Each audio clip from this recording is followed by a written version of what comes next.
हमारी कहानी शुरू होती है एक आदमी टेरी से। वो अपनी साइकिल चलाता हुआ एक छोटे से शहर में आता है। पहली नजर में तो वो बिल्कुल सामान्य मुसाफिर लगता है, लेकिन उसमें कुछ ऐसा है जो लोकल पुलिस की नजर में आ जाता है। दो अफसर, जिनमें से एक का नाम स्टीव है, टेरी का पीछा करने लगते हैं। अचानक बिना किसी चेतावनी के वो टेरी को उसकी साइकिल से धक्का दे देते हैं। टेरी जमीन पर गिर जाता है और अफसर तुरंत उसे गिरफ्तार कर लेते हैं, जबकि उसने कुछ गलत किया ही नहीं था। स्टीव शक भरी नजर से टेरी को देखता है और पूछता है, तुम यहाँ क्या कर रहे थे? टेरी शांति से जवाब देता है कि वो कोर्ट हाउस जा रहा था। उसका भाई माइकल जेल में है और उसे उसकी जमानत करनी थी। स्टीव फिर पूछता है, क्या तुम्हारा भाई ड्रग्स लेता था? टेरी मजबूती से मना कर देता है। अफसर टेरी का बैग चेक करते हैं और अंदर से $30,000 नकद निकलता है। उनकी आंखें फैल जाती हैं। स्टीव तुरंत पूछता है, ये पैसा कहाँ से आया है? टेरी सीधा जवाब देता है कि उसने ये रकम अपनी कार बेचकर हासिल की थी, ताकि वो अपने भाई की बेल करवा सके, क्योंकि उसके भाई का उसके अलावा कोई नहीं है। लेकिन अधिकारियों को यकीन नहीं होता। उन्हें लगता है कि टेरी एक ड्रग डीलर है और यह पैसा गैरकानूनी तरीके से कमाया गया है। टेरी प्रमाण के लिए अपने बॉस का नाम तक बता देता है, पर वे सिर्फ हंस देते हैं। फिर वे उसके सारे पैसे जब्त कर लेते हैं और उसके हाथ में एक रसीद थमा देते हैं और कहते हैं, ले जाओ, इससे तुम्हारे भाई की बेल हो जाएगी। टेरी सीधे कोर्ट हाउस जाता है। सोचता है शायद ये कागज काम आ जाए। काउंटर पर उसकी मुलाकात एक कोर्ट क्लर्क एलियट से होती है। टेरी बताता है कि उसका भाई माइकल जेल में है और वह उसकी बेल कराने आया है। एलियट अपने कंप्यूटर पर देखता है और कहता है, बेल $10,000 है, उतना पैसा जमा करो तभी रिहाई के कागज मिलेंगे। टेरी कहता है कि उसके पास पैसा नहीं है। वह कहता है कि पुलिस ने सारा पैसा ले लिया है और उन्हें सिर्फ यह कागज दिया गया है। एलियट कागज पर नजर डालता है और कहता है, ये मेरी समस्या नहीं है, ये तुम्हारी और पुलिस की बात है। जब तक 10,000 नहीं आएंगे कुछ नहीं होगा। इतना कहकर वह अपना ऑफिस बंद कर देता है और चला जाता है। टेरी बेबस होकर वहीं खड़ा रह जाता है। तभी समर नाम की एक कोर्ट कर्मचारी टेरी की परेशानी नोटिस करती है। एलियट के जाने के बाद वह टेरी के पास आती है और पूछती है, क्या हुआ? टेरी सब कुछ बता देता है, कैसे पुलिस ने उसे रोका, कैसे उन्होंने उसके पैसे ले लिए और कैसे उसे सिर्फ एक बेकार कागज थमा दिया गया। समर ध्यान से सुनती है। फिर वह समझाती है कि यह एक गिरफ्तारी जैसी स्थिति थी। पुलिस ने उसका पैसा जब्त कर लिया था और कहती है कि तुम्हें फिर भी अपने भाई को छुड़वाने के लिए $10,000 चाहिए होंगे। टेरी हैरान होकर पूछता है कि वे उसके साथ ऐसा क्यों कर रहे हैं। समर कुछ बोलने ही वाली होती है कि तभी एक पुलिस अधिकारी वहां से गुजरता है। वह जल्दी से टेरी को बाहर ले जाती है ताकि बात सुरक्षित तरीके से कर सकें। बाहर आकर समर समझाती है कि टेरी को यहाँ के कानून और नियमों के बारे में कुछ पता नहीं है। वह उसे सलाह देती है कि पैसे देकर अपने भाई को छुड़ा ले और यहाँ से निकल जाए, वरना मुसीबत में पड़ जाएगा। फिर वह पूछती है कि उसके भाई ने क्या किया था। टेरी का चेहरा गंभीर हो जाता है। वह बताता है कि उसके भाई पर कुछ चार्ज लगे हैं और उसे जेल में डाल दिया गया है।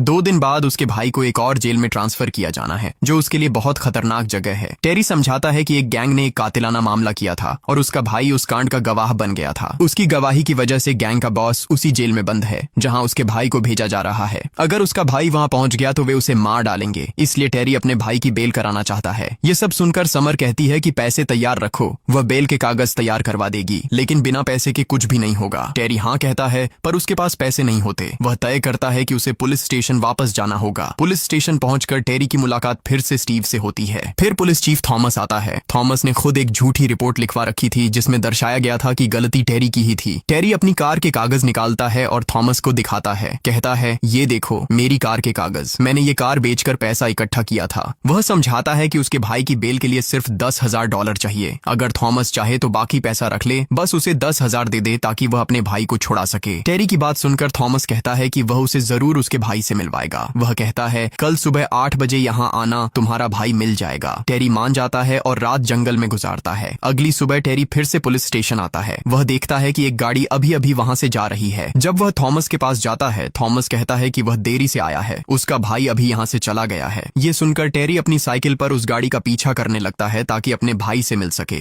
जब उसकी मुलाकात माइकल से होती है, वह उससे कहता है कि जेल पहुंचते ही सुरक्षा के लिए अपील करानी होगी, क्योंकि वहां के लोग उसकी पहचान जानते हैं और उसकी जिंदगी खतरे में है। वापस आकर टेरी पैसे का इंतजाम करने के लिए अपने बॉस को कॉल करता है। जब वह $10,000 मांगता है, उसका बॉस कहता है कि टेरी ने पुलिस को उनके बारे में बताकर बड़ी गलती कर दी है। वहां की पुलिस ने उसके शहर की पुलिस को सब बता दिया था और उन्होंने उनके ऑफिस पर छापा मारकर सब कुछ जब्त कर लिया है। अब बॉस के पास देने के लिए कुछ नहीं बचा। टेरी को समझ आ जाता है कि बॉस से कोई मदद नहीं मिलने वाली। अब उसके पास कोई रास्ता नहीं बचा। वह फिर से कोर्ट जाता है और समर से मिलता है। वह बताता है कि उसके भाई को ट्रांसफर कर दिया गया है और अब उसकी जान खतरे में है। जेल पहुंचने से पहले वह उसे बेल कराना चाहता है। समर उसे साइड में ले जाती है और कहती है कि पैसे देने के अलावा कोई विकल्प नहीं है। वह समझाती है कि वह पैसे लाकर जज को देगी और तभी बेल के कागज निकल पाएंगे। टेरी कहता है कि वह जा रहा है और पैसे लेकर वापस आएगा, लेकिन उसे कहीं से भी पैसे नहीं मिलते। इसीलिए वह थॉमस से बात करने के लिए दोबारा पुलिस स्टेशन जाता है। थॉमस जैसे ही टेरी को देखता है वह कहता है कि उसका भाई यहाँ नहीं है और उसे चुपचाप चले जाना चाहिए। टेरी कहता है कि अपने पैसों में से बस 10,000 दे दे ताकि वह अपने भाई को छुड़ा सके। वह बताता है कि उसका भाई उस जेल में खतरे में है। थॉमस कहता है कि शायद टेरी को पता नहीं, लेकिन सरकार उन्हें कोई पैसे नहीं देती। वह समझाता है कि जब वे पैसे जब्त करते हैं तो उनके खर्च उसी से चलते हैं, इसलिए पैसे नहीं मिल सके। फिर ठंडे अंदाज में कहता है कि टेरी को यहाँ से चुपचाप निकल जाना बेहतर होगा। जैसे ही थॉमस अपनी पिस्टल निकालता है, टेरी उसे पकड़ लेता है। स्टीव भी बाहर आता है, लेकिन टेरी आसानी से उस पर भी हमला कर देता है। स्टीव की पिस्टल छीनकर वह फिर से थॉमस को पकड़ लेता है। दोनों को पकड़कर टेरी उन्हें पुलिस स्टेशन के अंदर ले जाता है। अंदर एक पुलिस अधिकारी सैमी होती है। वह कुछ नहीं कर पाती क्योंकि टेरी के हाथ में बंदूक होती है। टेरी के कहने पर वह खुद ही स्टीव और थॉमस को हथकड़ी से बांध देती है। फिर वह टेरी को प्रॉपर्टी रूम में ले जाती है जहां उसका पैसा रखा होता है। उन पैसों में से वह सिर्फ $10,000 निकालकर टेरी को दे देती है। $10,000 लेने के बाद टेरी सैमी की बंदूक से सारी गोलियां निकालकर बंदूक खाली कर देता है। फिर कहता है कि उसे बस यहीं से शांतिपूर्वक निकलना है। वह किसी को नुकसान नहीं पहुंचाना चाहता। क्योंकि कोई खून खराबा नहीं हुआ था, सैमी उसकी बात मान लेती है और उसे बाहर ले जाती है। वह अपनी कार में टेरी को बैठाती है। बाहर कुछ लोग खड़े होते हैं जिनसे सैमी कहती है कि सब कुछ कंट्रोल में है। इसके बाद वह टेरी को शहर से काफी दूर छोड़ देती है। टेरी अपनी साइकिल लेकर वहां से चल पड़ता है, लेकिन बच निकलना आसान नहीं था। पुलिस अभी भी उसके पीछे थी। टेरी तुरंत अपना पैसा लेकर कोर्ट पहुंचता है। जैसे ही एलियट को पैसा मिलता है, वह बेल के कागज तैयार कर देता है। जज भी उन कागजों पर हस्ताक्षर कर देता है। लेकिन जब टेरी वे कागज लेने ही वाला होता है तो तभी पुलिस वहां पहुंच जाती है। वे टेरी को गिरफ्तार करके अपने साथ ले जाते हैं। ये लोग टेरी को जेल नहीं ले जाते, बल्कि थॉमस के पास ले आते हैं। थॉमस टेरी को एक अस्पताल ले जाता है। वहां वह टेरी को उसके सारे पैसे और कार के कागज वापस कर देता है। थॉमस टेरी को एक और कार भी देता है और कहता है कि अब वह इससे एक नया कारोबार शुरू कर सकता है और उसके पैसे भी उसे वापस मिल गए हैं। फिर थॉमस बताता है कि जिस जेल में उसके भाई को ट्रांसफर किया गया था, वहां एक लड़ाई हुई थी। उस लड़ाई में उसका भाई गंभीर रूप से जख्मी हो गया। वह अभी उसी अस्पताल में भर्ती है। टेरी चाहे तो जाकर उससे मिल सकता है। ये सब सुनकर टेरी बहुत इमोशनल हो जाता है। उसे पहले से अंदाजा था कि उसका भाई उस जेल में जिंदा नहीं बचेगा। जब टेरी अंदर जाकर अपने भाई से मिलता है तो उसे पता चलता है कि उसका भाई घायल नहीं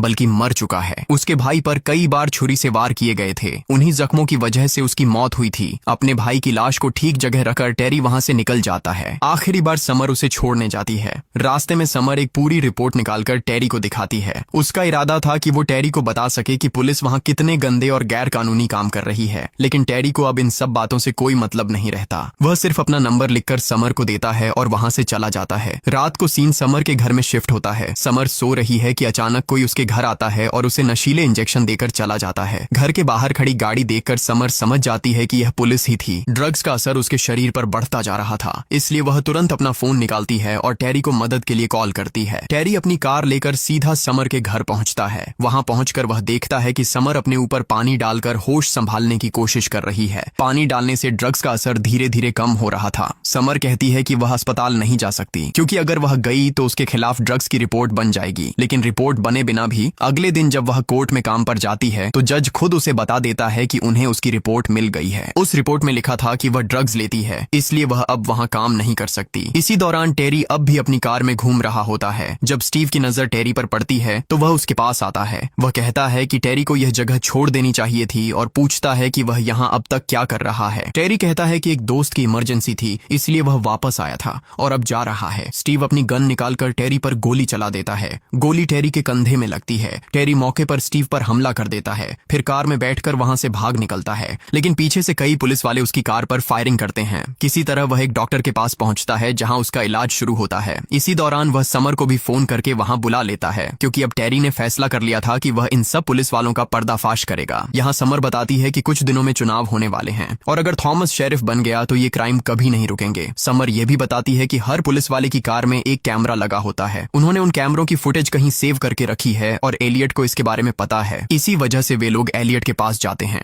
समर एलियट से कहती है कि क्या उसे पता है वे चिप्स कहाँ रखी हैं। एलियट कहता है कि वह उन्हें कुछ नहीं बता सकता क्योंकि अगर उन्हें पता चल गया तो वे उसे मार डालेंगे। वह कहता है कि वह उनके खिलाफ नहीं जा सकता, लेकिन समर उसे बहुत समझाती है और आखिर में एलियट एक संकेत देता है। उस संकेत की वजह से समर को समझ आ जाता है कि वे सारी चिप्स कहाँ रखी हैं। समर टेरी को लेकर उस जगह जाती है और सभी चिप्स ढूंढने लगती है। उसे सारी चिप्स मिल जाती हैं। इनमें से एक चिप टेरी के भाई माइकल की भी है। उस पर जो कुछ उन्होंने माइकल के साथ किया उसकी रिकॉर्डिंग इसी चिप में है। जब वहां से निकलने का समय आता है तो समर टेरी से कहती है कि वह कार में जाकर उसका इंतजार करे। टेरी उसकी बात मानता है, कार में जाकर बैठता है और इंतजार करता है। समर अंदर कुछ और ढूंढने जाती है, लेकिन तभी दो पुलिस वाले समर को देख लेते हैं और उसे पकड़ लेते हैं। वे उसे अपने साथ ले जाते हैं। टेरी भी उनकी कार का पीछा करता है। बाकी पुलिस वाले समर को लेकर चले जाते हैं, लेकिन एक पुलिस वाला अपनी कार में बैठा रह जाता है। टेरी अपनी कार लेकर उस कार से टकरा देता है और उस पुलिस वाले को बाहर गिरा देता है। जैसे ही वह पुलिस वाला बाहर आता है, टेरी उसे पकड़ लेता है। रेडियो के जरिए टेरी उन पुलिस वालों से बात करता है जो समर को ले जा रहे थे। टेरी कहता है कि अगर उन्होंने समर को कुछ किया तो उसके पास उनकी चिप है और वह उसे वायरल कर देगा। अगर वे चिप चाहते हैं तो समर को वापस कर दें। उन पुलिस वालों ने टेरी से कहा कि वह रिबल रिजा जाए, समर वहां है। टेरी केवल सुबह तक रुकने के लिए कहता है। सुबह होते ही स्टीव अपने पुलिस वालों के साथ रिबल रिज के पास होता है और बेचैनी से टेरी का इंतजार कर रहा होता है, लेकिन टेरी का प्लान कुछ और ही होता है। वह अपनी कार लेकर सीधे पुलिस स्टेशन पहुंच जाता है। अपनी कार की मदद से वह प्रॉपर्टी एरिया की दीवार तोड़ना शुरू कर देता है।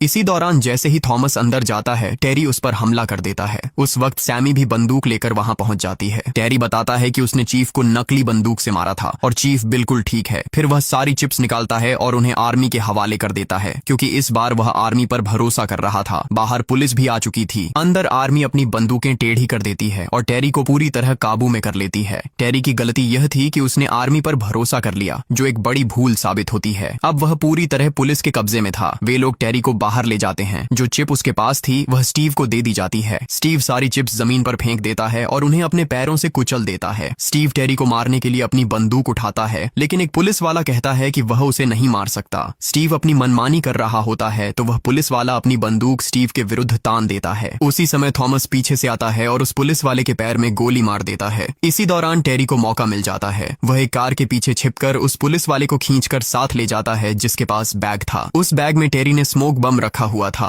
वह उसे फैलाता है और चारों ओर धुआं कर देता है। धुएं का फायदा उठाकर वह एक एक करके पुलिस वालों को मारना शुरू कर देता है। इस बीच टेरी की स्टीव से भी भिड़ंत होती है और वह उसे भी बुरी तरह पीट देता है। फिर वह सीधे उस कार तक दौड़ता है जिसमें समर बंधी हुई थी। टेरी उस कार का कैमरा ऑन कर देता है। वह कार लेकर घायल पुलिस वाले के पास जाता है और उसे भी कार में बिठा लेता है। अब टेरी सबको लेकर अस्पताल की ओर निकल पड़ता है। दरअसल इन लोगों ने समर को ड्रग्स दे रखी थी, इसलिए उसकी हालत भी खराब थी। चीफ और बाकी पुलिस वाले उनके पीछे आ जाते हैं। चीफ की कार टेरी के बिल्कुल पीछे होती है। सैमी जाकर चीफ की कार से टकराती है, जिससे चीफ अपने रास्ते से हट जाता है और टेरी कुछ हद तक सुरक्षित हो जाता है। सैमी सब पुलिस वालों से कहती है कि सब कुछ ठीक है। वह यह भी बताती है कि चीफ के हर एक अंदाज का वीडियो कैमरे में रिकॉर्ड हो चुका था। टेरी सीधे अस्पताल पहुंचता है और समर को लेकर तुरंत भर्ती करवा देता है। उसे बहुत दवाइयों और इलाज की जरूरत थी, क्योंकि ड्रग्स का ओवरडोज उसकी जान ले सकता था। इसके बाद टेरी बाहर जाकर कार से वह डीवीडी निकाल लेता है जिसमें कैमरे की सारा फुटेज सेव था। इसी फुटेज की मदद से टेरी चीफ के सारे अपराध सबके सामने ला देता है। इस तरह टेरी ने पूरा सच दुनिया के सामने रख दिया, वो सच जिसे पुलिस हमेशा छिपाने की कोशिश कर रही थी। और यहीं पर यह मूवी खत्म हो जाती है।